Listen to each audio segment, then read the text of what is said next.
appreciate that $70 billion investment and fund research and development right here in America. We're working with other major pharmaceutical companies to secure similar agreements. Everyone understands that the status quo where Americans pay more for drugs, prescription drugs, and they pay more than foreign countries who take advantage of us in many other ways. Although not so many anymore. I think we pretty well got that stopped, right? I think so. We've stopped that. They took advantage of a lot of other presidents, that I can tell you. But we're making this pay to be very unacceptable what they've done in the past. That's why my administration is also taking historic action to investigate the unfair and discriminatory trade practices of other countries that extort our pharmaceutical makers to shift costs onto the American consumer. They say, no, give us a price, a very low price, and just charge the American consumer, charge it to the U.S. The United States is done subsidizing the health care of the rest of the world. This is, I can't tell you how big this is. And I was all set to go on a first term, but then you had the COVID, and we had to focus on that. But I said, I want to get back here so because this is, you're talking about 14, 15, 1,600% reductions in some cases. But by taking this bold step, we're ending the era of global price gouging at the expense of American families, and we're making America healthy again, which is our little theme for the people behind me. And I want to just ask Secretary Kennedy to come up, and we'll start, and we'll go through it with Oz and Popp and Bourla and McCary, and we'll go through it, and if you have any questions. But this is a really big announcement. This is something that most people said was not doable. And other countries are going along because we told them that if you don't go along, they didn't have to go along, but if they didn't go along, we were going to put extra tariffs on those countries, and we were going to charge them the amount of money that they should be paying for the reduction in costs. So I think we had a pretty good negotiating position. So, Bobby, I'd like you to speak about this, and what a great job, and thank you very much.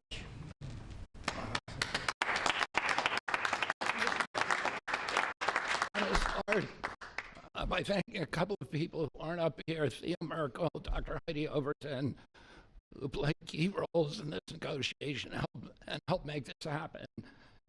Also, Inma Hernandez, who's not up here, but John Brook and Chris Klump, who were the people who were negotiating, in some cases, I think including last night, 24 hours without any sleep.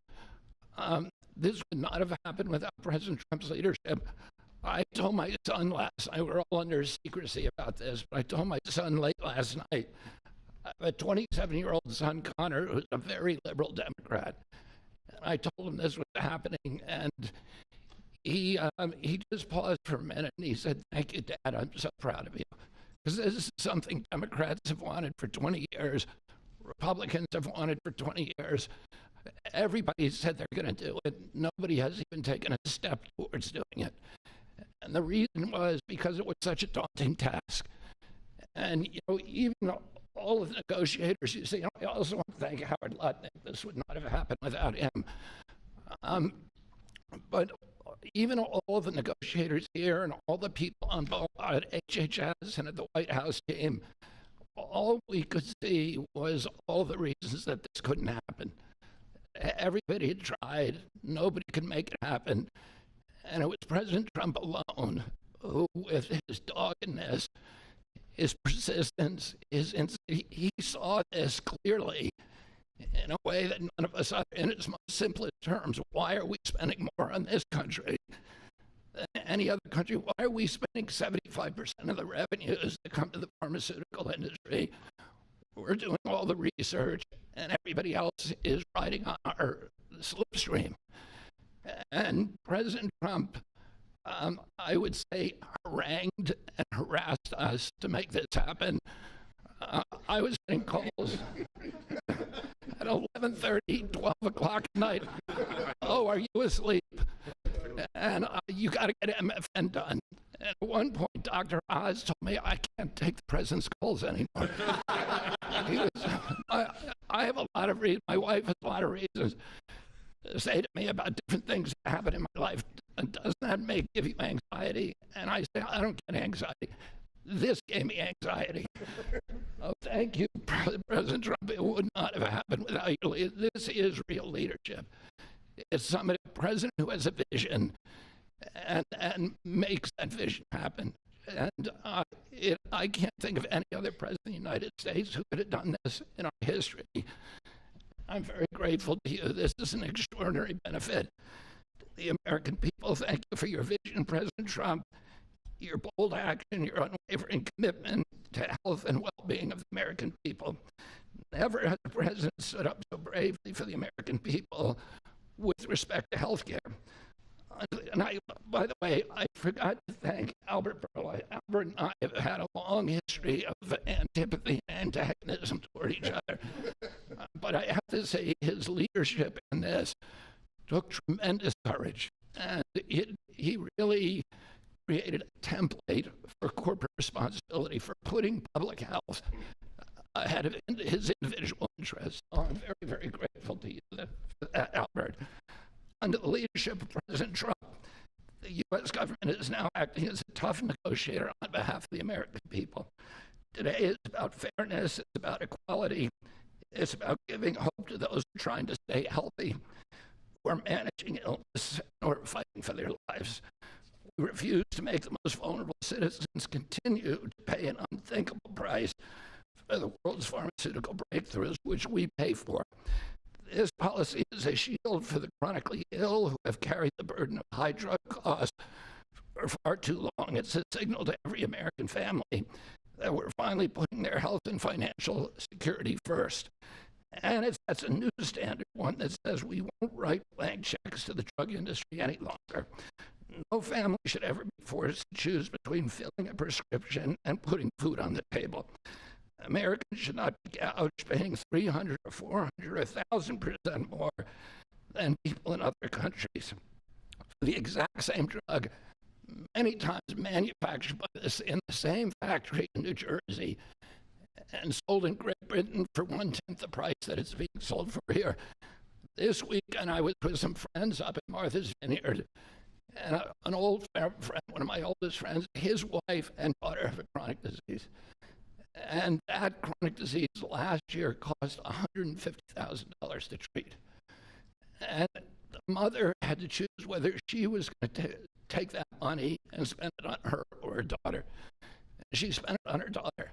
So she had to make that choice. It's a choice that no mother should have to make. We did a round table recently on drug prices. One patient spent more than $180,000 on one drug. One cashed in all of her savings and worked 3 jobs to make ends meet. One almost quit her job and moved to Germany to get the drug cheaper. Some looked at getting the drug on unsafe secondary markets because they could not afford it through the legitimate markets. Today, we begin to right that ship. For the mother trying to help her child get better, for grandmother at the pharmacy counter, and for millions of Americans who want to restore their health. Today is about another promise made by President Trump and another promise kept by President Trump to the American people. And it's only just the beginning. This is all thanks to your unwavering leadership, Mr. President. Thank you. Thank you very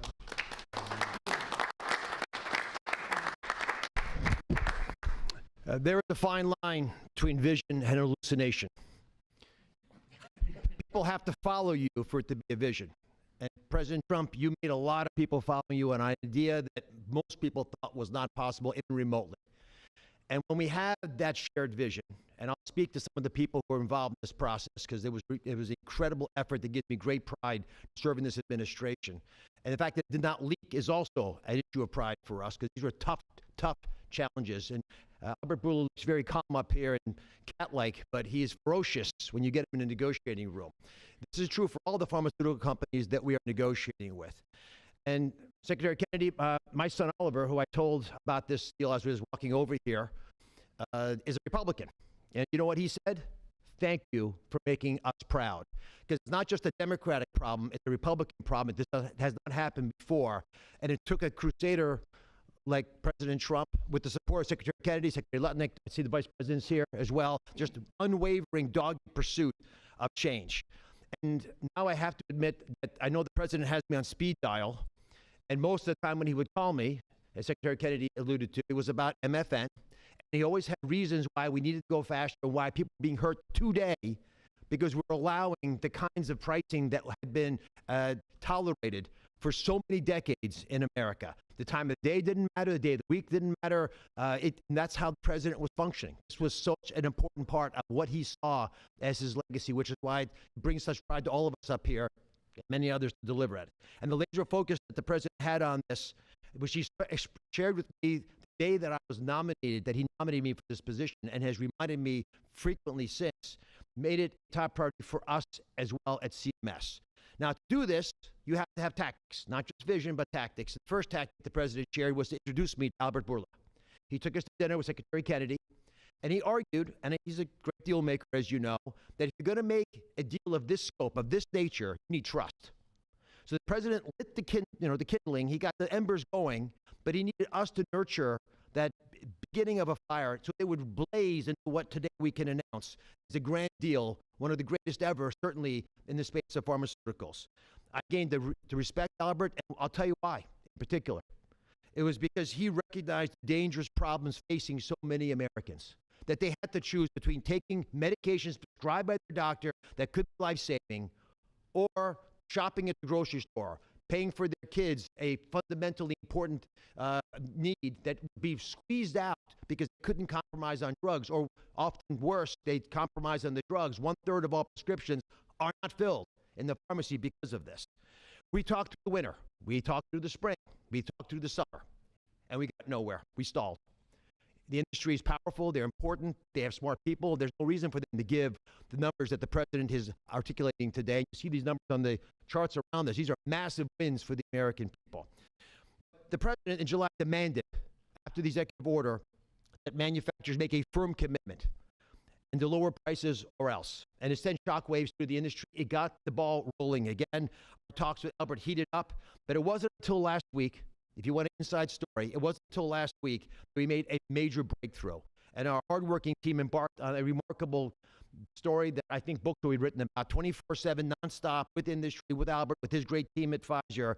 And with this partnership, we began to deal with the fundamental challenges we have, which is protecting medical advances for the future while at the same time securing the prices Americans want today. We're going to continue to stimulate and strengthen innovation. That's what a great country does, and we are a great country with a great leader. We're going to protect the U.S. hegemony in R&D. We dominate the planet in discovering cures for illnesses. All those orphan ailments, all those remarkable advances, they come from research labs here with companies like Pfizer and other great ones in the pharmaceutical space. We're going to lead in the life sciences. We're going to lead in ideas. And we're going to make sure that we do all that while we're being fair to the American people, especially our most vulnerable. We're going to finally deliver on the fair drug prices that President Trump has been speaking about for 2 terms. We're going to celebrate this historic day, I predict, this historic day in the medical field for generations to come. The heroic negotiators that I do feel compelled to mention, Secretary Kennedy kindly also mentioned their names.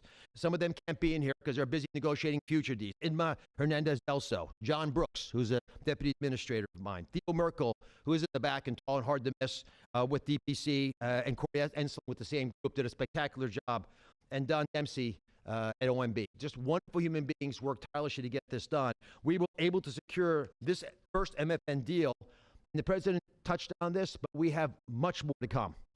You'll be hearing breaking news from the president for the rest of for the fall. And Mr. President, these brilliant minds are here because of you.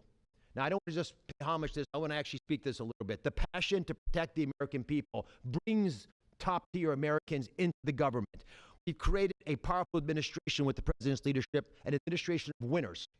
People get things done. They see the generational opportunity to fix the biggest problems our nation faces.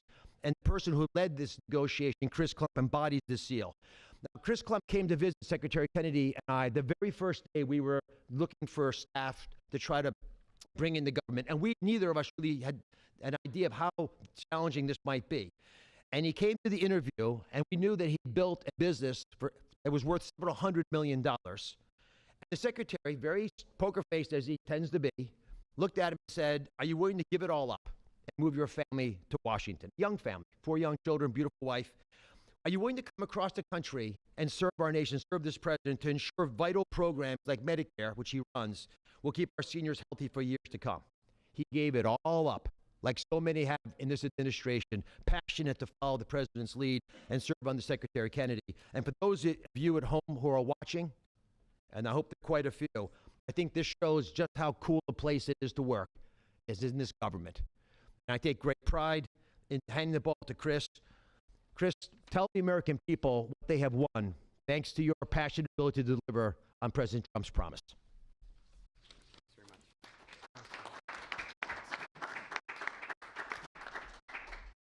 much. Thank you, Mr. President. You have enabled something that as recently as last night, nearly everyone has said was impossible. And Secretary Kennedy and Administrator Oz, thank you for having trust in us as a negotiating team to drive this forward on behalf of the American people. It is an absolute honor and privilege. And Mr. Borla, to you and to the team at Pfizer, you have taken a step that I think few appreciate, requires a level of courage to change something that for decades administrations have tried. And there was no incentive rationally for you to do, and yet you've done it because you recognize the opportunity to align your economic interest with the social interest of the American people, and we are grateful. Today is historic, as has been discussed. This is a major win in the battle for affordable health care and affordable drugs. As the president said, on average, we pay nearly 3 times what the rest of the wealthy world pays for branded pharmaceuticals. And yet we derive more than 50% of global R&D, 50% of revenues, nearly 70% of profits. It's unjust. It's morally unjust. And when this happens, we stifle innovation and we limit access for the most vulnerable people across the planet and in America who need these medications. And so the president directed us to make deals. That's what he does, and it's what we do. And all great deals, and this is a great deal, are rooted in principles. And this deal was rooted in the principle of fairness. Now, the president could have directed us to go to the poorest country on the planet and find the cheapest price for every single drug and bring that back to the United States and use the might of the government to insist that that's the price we pay. And that might have worked, actually, for just a little bit. But very quickly, it would have utterly destroyed innovation in pharmaceuticals. It would have destroyed American primacy in building life-saving medications. There are nearly 20,000 known diseases on the planet. We have treatments or cures for far fewer than 10% of them. So that would have been a bad strategy, and it would have limited access to those who need those medications the most. But he didn't call for that. He didn't call for 50% lower than the lowest price on the planet. What he called for was fairness. And that's a powerful principle, because we all grow up wanting to be on the right side of fair. And it allowed us to do what has not been done before, which is to call on manufacturers and ask them to be fair, and allows us to go to countries and ask them to pay their fair share in the battle against global disease. And that is the unlock for this great deal. Now, it's my privilege to talk just for a few minutes about the details of the deal. First, let's start with the definition of MFN. What do we mean by that? This is not made-up list prices that have often been quoted in prior administrations, stuffed with fees and rebates. We're talking about we start at net prices, after fees, after rebates, the prices people actually pay here, the prices people actually pay in other wealthy countries. We then index to a basket of countries, wealthy countries, across the world. And we go drug by drug, and we look for the lowest price, and that becomes the starting point for what an MFN price is in the United States. And then we've built this principles of fairness on 5 key pillars, as we've talked about. Number 1, as has been discussed, direct access for patients at TrumpRx, which is a site soon to be launched, available often at full MFN and always at lower prices than currently available. This is bypassing middlemen. It increases transparency. In many instances, prices are 80% lower than they are today. No more Canadian detours to purchase drugs more inexpensively at our neighbor. You do it from home. You do it a click. This is American ingenuity outsmarting the system. Number 2, the president was very clear to us and directed us to ensure that we secured the lowest prices for the most vulnerable Americans, those who are served by Medicaid. So we focused there first. So Pfizer will be putting virtually all of its portfolio of drugs at MFN prices available to Medicaid in the near future. This safeguards the program. This ensures that this program lives as a lifeline without undue burden on the taxpayer for those who need it most, for our vulnerable Americans whom we are charged morally to care for. The third principle is about future-proofing fairness. This is the idea that Pfizer has committed, as are other manufacturers, that they will not launch a new drug for commercial, Medicare, Medicaid, or cash pay markets at a price that is higher than the other wealthy world. Now, they are free to price their drugs wherever they want. These are not price caps. These are not price controls. They can price however they'd like. We're simply asking them, and they are committing not to undercut us in other countries. This is an essential principle. This allows us to retrain other countries to appropriately value innovation for their citizens, to appropriately understand what fair share means, to contribute global R&D. This allows us not to compromise access for those who need it most. This is a powerful commitment. The fourth principle is around shared savings. As our commerce colleagues and as our U.S. trade representative colleagues succeed in encouraging other countries to pay more for existing medications, a portion of that will go to fund additional R&D, and a portion of that will repatriate back to the United States to offset prices, lower prices further for Americans on those existing drugs. And the fifth principle, as discussed, with hats off to Secretary Lutnick and Ambassador Jameson Greer from U.S. Trade, is about Pfizer committing to onshore 100% of the value of all imports that it currently imports to the United States, thus ensuring that we seal our great American resurgence. If you're watching this right now and you have been looking for evidence that this is a president who knows and cares about you, who is fighting for you, who is fighting for every American, this is Exhibit A. This is not an empty promise. It's not platitudes. It's not lacking a plan. These are hard contracts with teeth, lowering prices now that we will all feel. These are the most significant, historical, substantive, mathematically quantified price reductions in the history of our country and modern-day pharmaceuticals. I cannot thank you enough for your leadership in enabling this to happen. It is an absolute pleasure.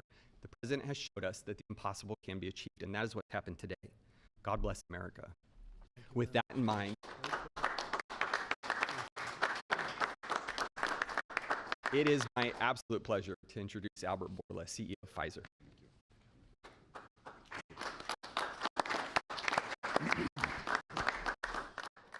Mr. President, what an honor to be here today in this office to announce a landmark agreement. I think it's an historic day. Is this the coolest office? He has a beautiful office, but the Oval is the coolest, right? What do you think? I think by far. and I have seen other presidents' offices. There's nothing like that. Yeah, it's good office. Yeah. So it's an historic day because I think today we are turning the tide and we are reversing an unfair situation.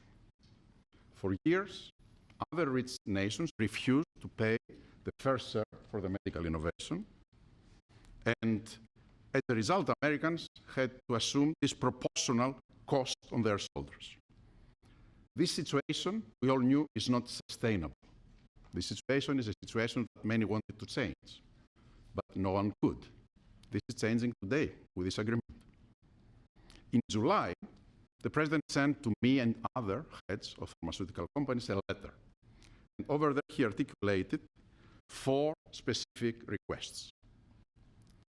These requests, it was obvious to us, were designed to lower drug cost in the America in different ways, each one of them.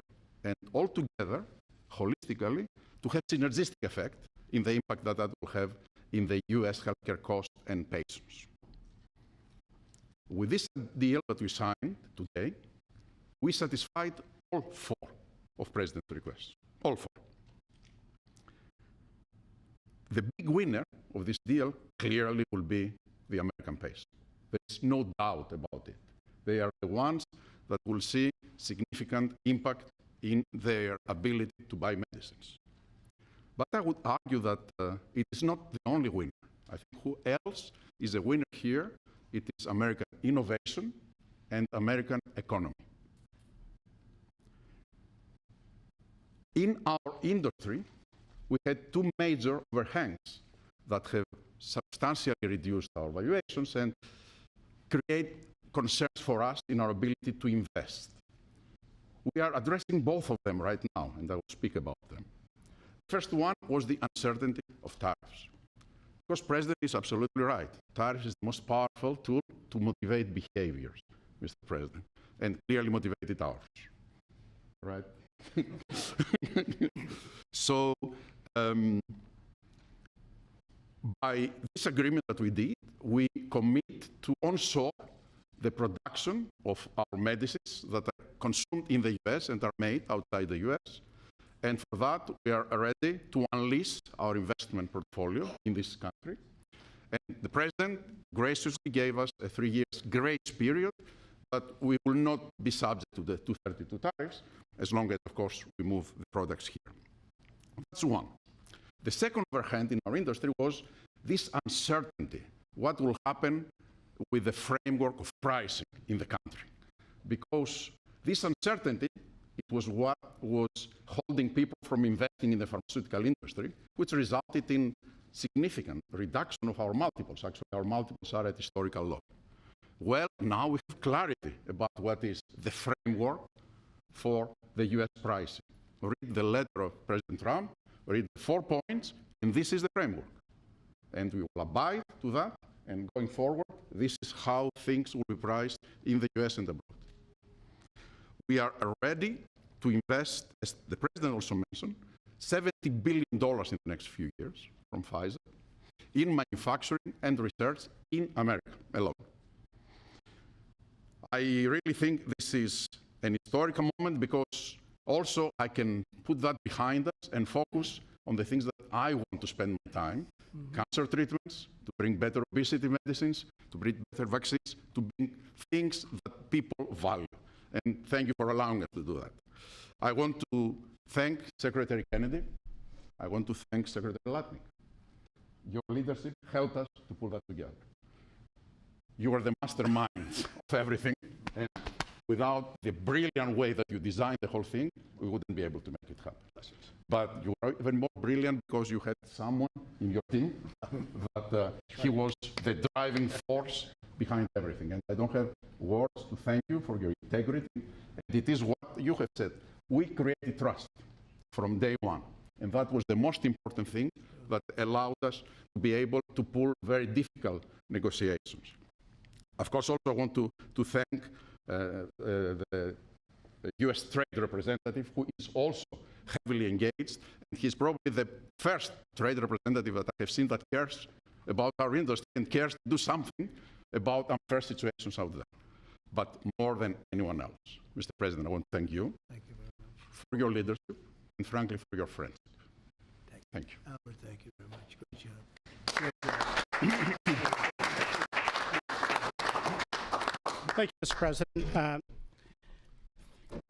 The growth of drug spending, that is, the increase in drug pricing, is the fastest and biggest increasing area of healthcare spending. So today's announcement has incredible implications for healthcare spending in the United States. And today marks the beginning of the end of the great American ripoff. And it also marks the beginning of the end of a great American tragedy, something I've seen as a physician at the bedside. Patients getting spun up into a financial rage, doing GoFundMe campaigns online, sending repeat reminders, asking people to donate, getting their churches to pass the offering plate from pew to pew, Sunday after Sunday, to try to get enough money to pay for a drug in the United States, a drug that's 5 or 10 times more expensive than the same drug in France or Germany or the UK. People get spun up, and it's a tragedy. Having cancer is hard enough. Getting spun up into a financial rage in order to try to get the money to pay for treatment makes it so much harder. 37% of people who go through cancer care say in the end that the financial toxicity makes them want to avoid or delay care in the future. That is, they're done with it. That's how toxic financial toxicity can be. And for what? For what?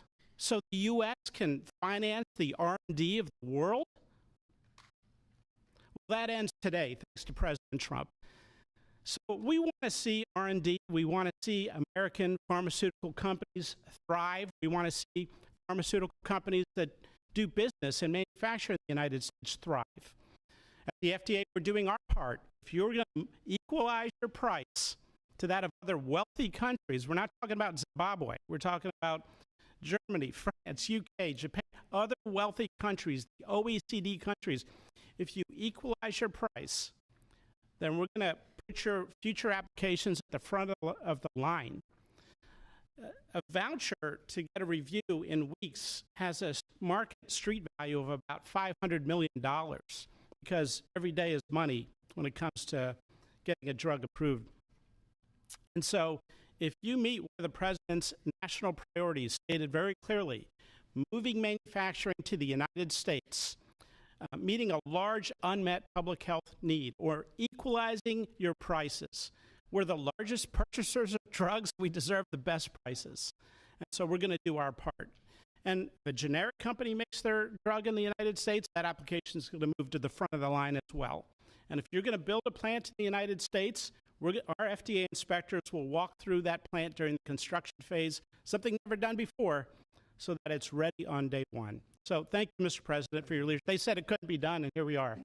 Thank you.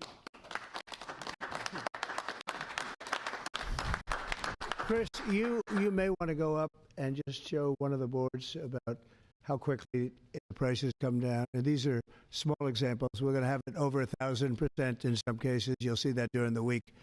But we just picked out 4 at random, and you see the kind of numbers. Bobby, maybe Albert, good.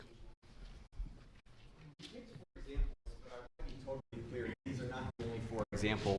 And as the President mentioned, this is not the only agreement. It is the first. It's a historic agreement.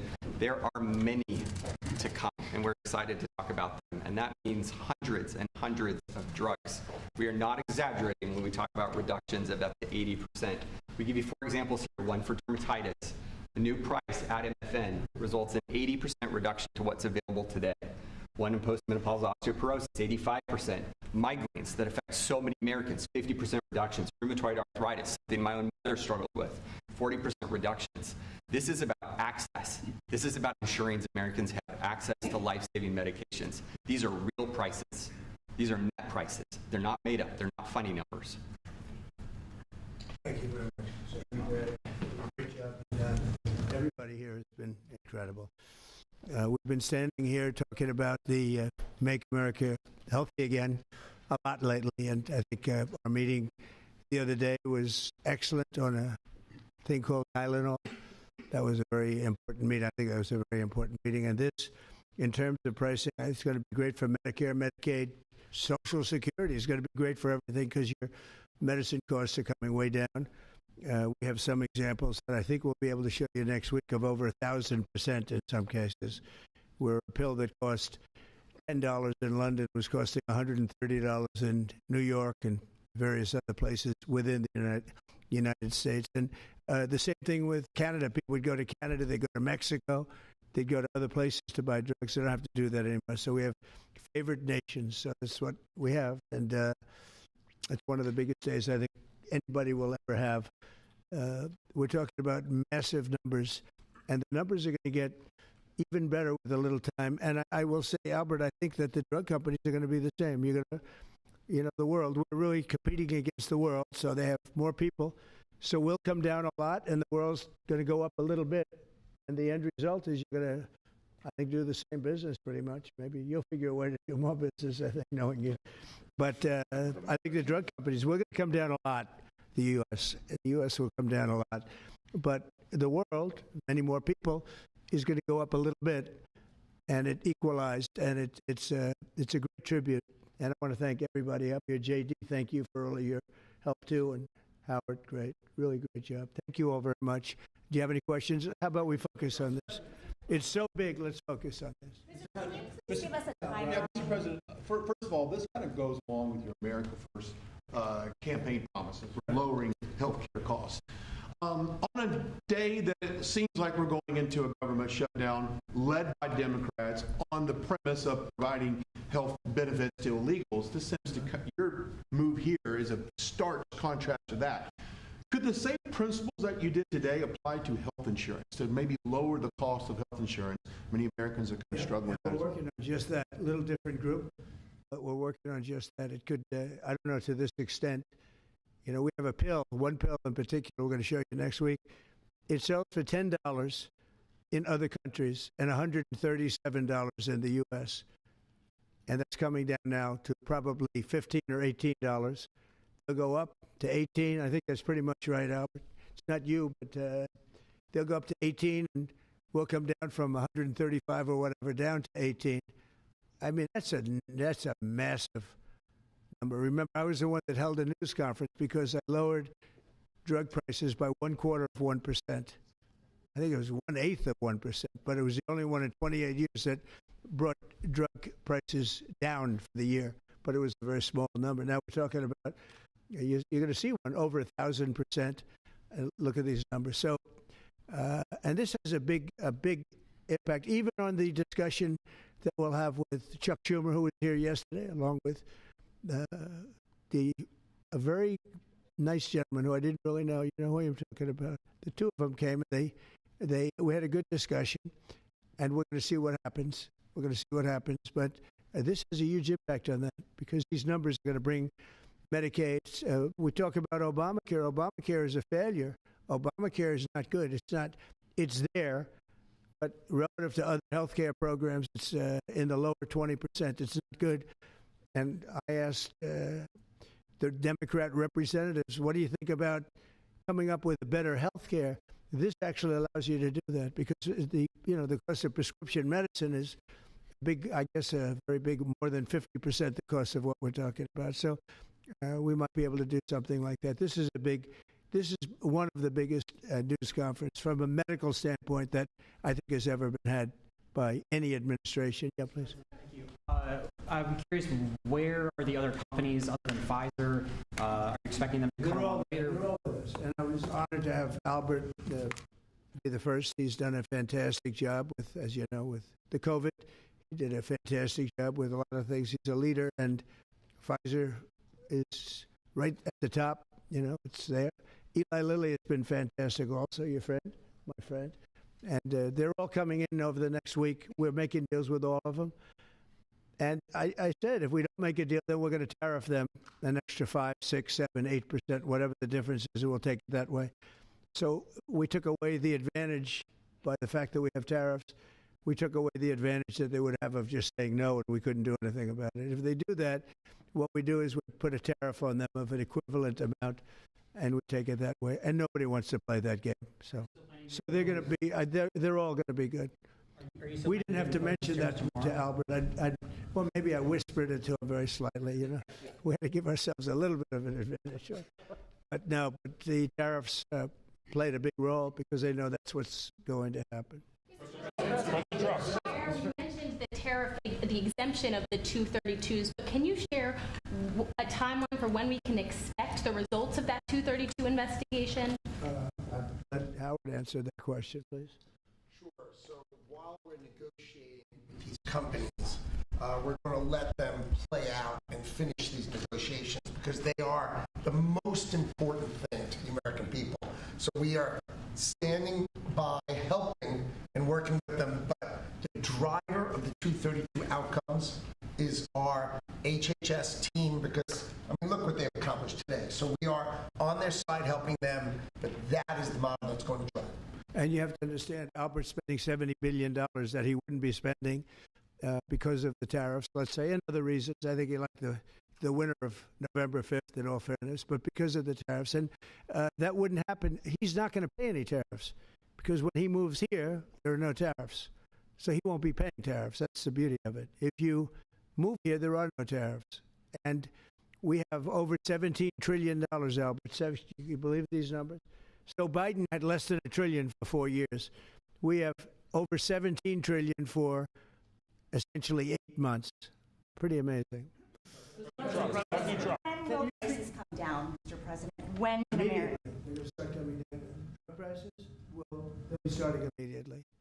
President, can you speak to what impact you think this reduction in drug prices will have on midterms coming up? I think it's going to have a huge. I said, if we can pull this off before midterms, I've wanted to do it from the beginning, from my first day in first term. And we were doing so well. We had the greatest economy we've ever had. Everything was good. And then we're ready to do this, which is complex and big. It's a big change. But what happened is COVID came, and we focused on COVID. We focused on COVID very hard with Albert, with the other companies, with everybody. Regeneron was a great thing. And we did a lot of therapeutics that were fantastic. And so we focused on that. And I said, if I pull this off again, the first thing I'm going to do, and we've been working on this really for 8 months. This is a very big deal. This is a big shock to the system. But it's not as much as I said. They're going to go up. The world is going to go up a little bit. We're going to come down a lot. But now it's fair. We're going to be paying the same thing. Yeah. President Trump, in your first term, when you cut the price of insulin, Biden later came in and tried to steal credit for that. Do you worry that the Democrats are going to try to steal credit for these historic cuts? I really appreciate your question, because I did. I cut the price of insulin down to $35. And the problem is with many of these things, and in this case it's going to be pretty quick, but oftentimes you'll do something medically because of the process, and it won't be seen for 2 or 3 years. That happened also with, I could say 4 different things, but just if you talk about insulin, so it was 200, 300, 500, and you couldn't get it, and I got it down to 35. And I said, I hope I win the next election, because otherwise whoever wins is going to take credit for it. Well, what happened is we did win the election. We did great. But unfortunately, it didn't work out that way from a practical standpoint. And Biden, when I saw him get up and take credit for the $35 and even less insulin, that was 1,000% lower than what was just previous. Boy, I tell you, I didn't like it. So I did the best I could to let him know we did it, because we want to be given credit. But we are the ones that got insulin down to that number. And you're right. They tried to take credit for it. They had nothing to do. In fact, they didn't even know what happened. All of a sudden, the insulin price kicked in at $35. And they asked Biden about it. He had no idea what the hell they were talking about. But after they explained, they didn't really explain to him, because he was not capable really of understanding.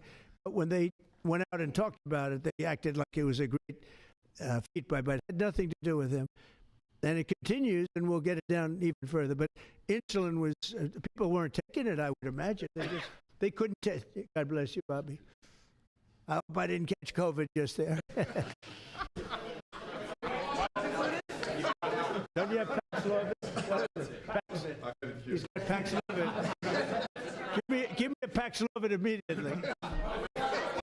While Nancy Pelosi is ignoring what you're doing for the American people, she's going after your administration for cutting taxpayer-funded health care for illegal aliens. Last night, Nancy Pelosi, she went on NBC last night, dropped a bunch of F-bombs, told Republicans to go F themselves.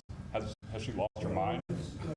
We have done an unbelievable job medically. Just this, if you did nothing else, we've done a lot like the insulin.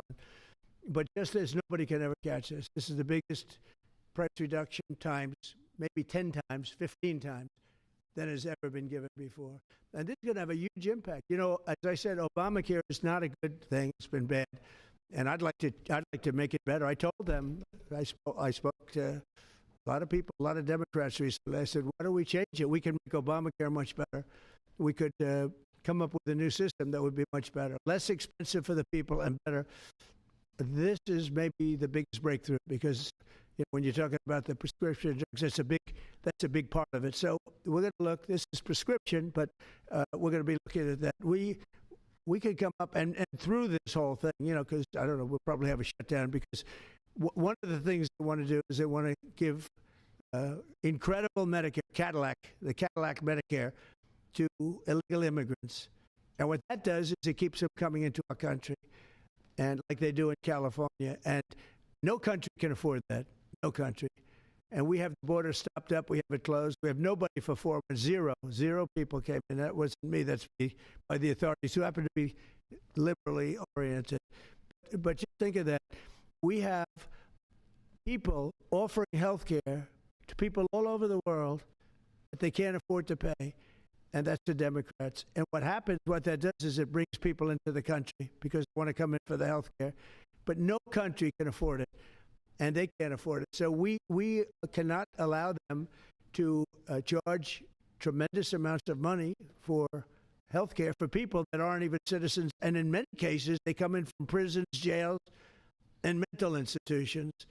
And we can't let that happen. So we have a big fight over that. We have a fight over open borders. They still want open borders. We're having a fight over men and women's sports, if you believe it. You would have thought they would have learned that it's not a good issue. And we have a fight in transgender, transgender for everybody. And that, when you talk medically, that's a lot of money, too. That's a lot. Those operations are bad. So those things are also being discussed right now. I mean, can you imagine we're actually talking about open borders? That we now have a great border, and we have a great country. Our country was dead 1 year ago. Now we have the hottest country anywhere in the world. Big difference. Yeah.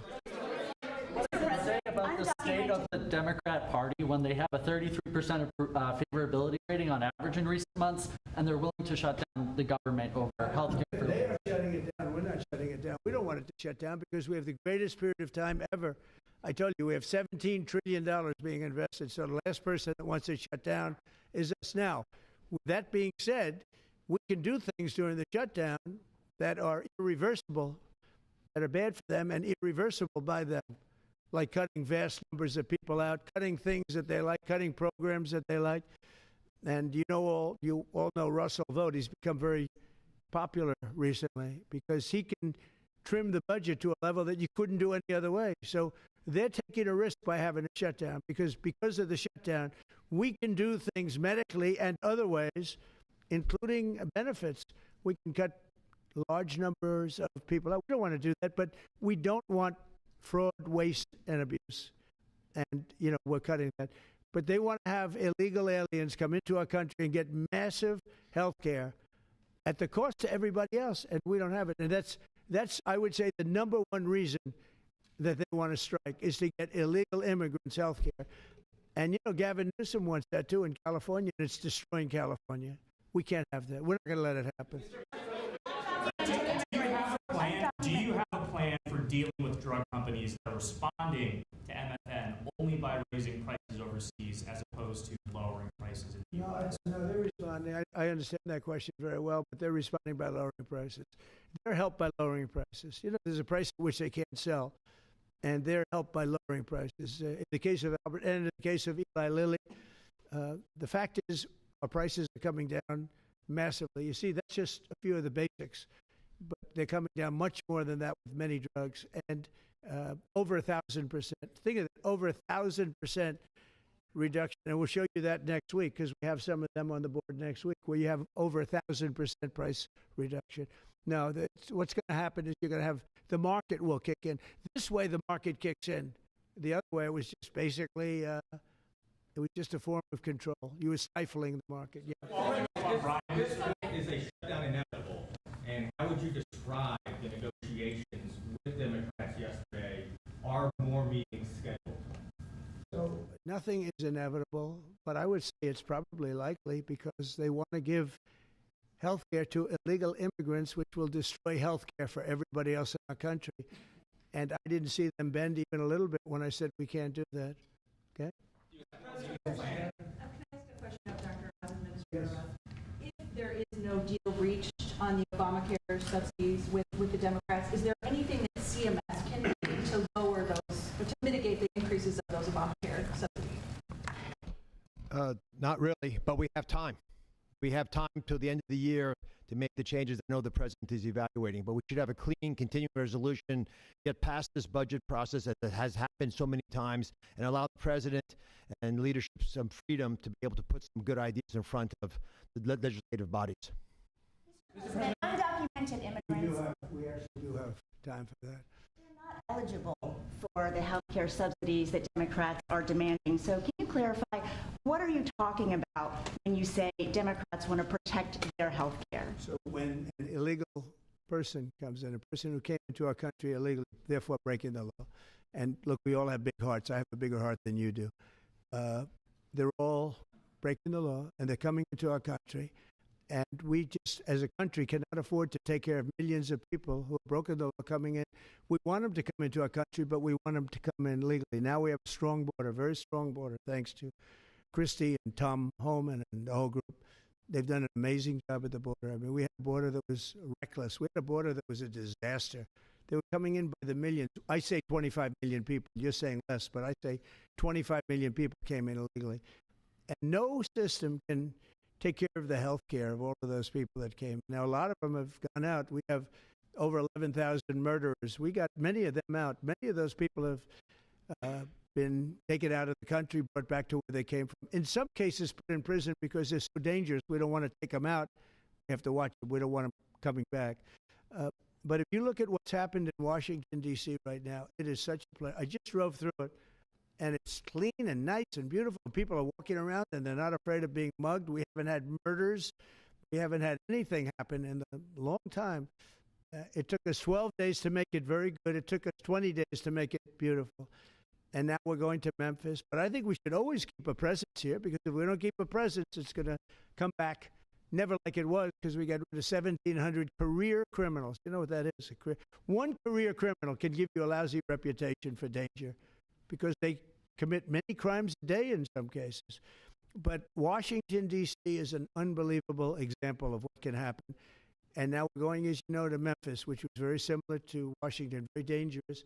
And we're there, and we're working along very well with the governor, the mayor.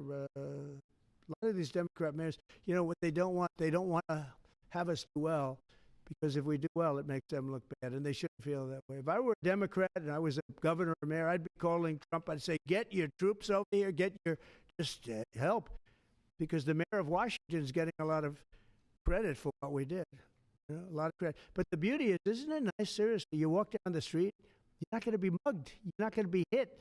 We had a meeting about 3-4 months ago, and I was saying to the media, how many of you people have been threatened or mugged or accosted during your walk to the White House? And they said, we don't walk to the White House anymore. The answer was, remember, Brian, almost everybody's, look at this guy. They even attacked this big, strong guy, right? Didn't you get attacked? Just take a look at the other guy. Right? What happened to the other guy? I don't know. Those other guys are pretty tough. They're tough with a gun in their hand, right? And, you were hit pretty hard. But almost everybody was. And now, nobody. Anybody been accosted in the last 3 weeks? If I would have said that 6 months ago, half the hands would have been raised out. No, we have a very safe city now. The country's going to be safe. We're doing one at a time, and we'll be going to Chicago. I told you this, our Union Pacific, head of the railroad. He knows this country very well. Started off as a very low-rung employee of the Union Pacific. He's now chairman. He came to me and he said, sir, save Chicago. It's a great city. It's going down fast. They had 11 people killed over the last couple of weeks. 11 people killed, 48 shot. That's not it's a war zone. There's no city in the world like that. And then we have to listen to this Pritzker get up. I know him well. They threw him out of his business, and the family threw him out of the business because he's a loser. But we have to listen to Pritzker get up. He should call me and say, get the troops in. You ever hear that? 11 people over a week and a half killed.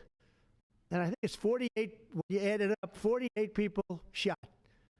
And then I have to listen to the governor say how nice it is. It's a wonderful experience. Now, what is a wonderful experience is D.C. People are eating in the restaurants. They just opened 2 new restaurants, which hasn't worked in years.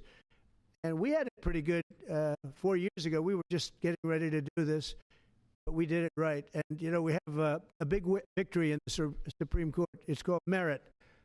And so that includes the military. Our soldiers, did you see what they look like? These guys, they look like serious soldiers. They weren't playing games. And they went in there and they did a fantastic job. And Washington, D.C. is now a beautiful, safe city. The restaurants are thriving. The people are walking down the street holding their husband or their boyfriend's hand, and they're not worried about being raped or mugged or shot at. And it's been an amazing thing. And we'll do that in every city. We'll do them sort of one at a time. We'll do a couple at a time. And we have a tremendous force because, as you know, in recruitment numbers, when we put out 2 years ago, when Biden would put out recruitment, nobody would join. Nobody wanted to be in the military. Nobody wanted to be police. It was just announced this morning. You probably saw my speech over with the military, with the generals, admirals. Record numbers of people signing up for the Navy, the Army, Air Force, Marines, Coast Guard, Space Force. I love Space Force. That was my baby. but we have record numbers of people signing up, and that includes police department, fire department. So, you know, it's been an amazing thing. Well, we're going to have another meeting next week on this. We have another great company coming in, similar kind of numbers, but we're going to show you some 1,000% drops in prices. There has never been anything like this in the history of medicine, and it's an honor. And Albert, I want to thank you, and I want to thank everybody behind me, because you are a great team. We have a great team. Everybody says you have a great cabinet. It's a great team. So thank you, Bobby. Thank you very much. Thank you, everybody.